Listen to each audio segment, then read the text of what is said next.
మనం పంతులు గారిని అడిగి తెలుసుకుందామండి ఈరోజు ఏంటి అవతారం అని. ఓం శ్రీమాత్రే నమః, శ్రీ గురుభ్యో నమః.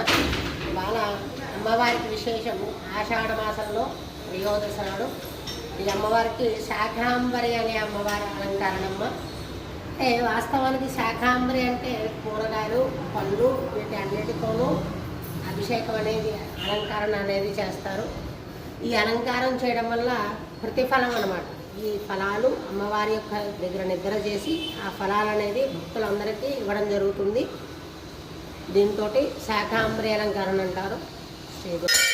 ఓం శ్రీ శాకాంబరి దేవి ప్రీత్యర్థం సామ్రాజ్యం భోజ్యం స్వరాజ్యం వైరాజ్యం పారమేశ్యం రాజ్యమహారాజ్యమాధిపత్యమయం సర్వమంగళమాంగళ్యే శివే సర్వార్థసాధికే శరణ్యే త్రయంబకే దేవీ నారాయణే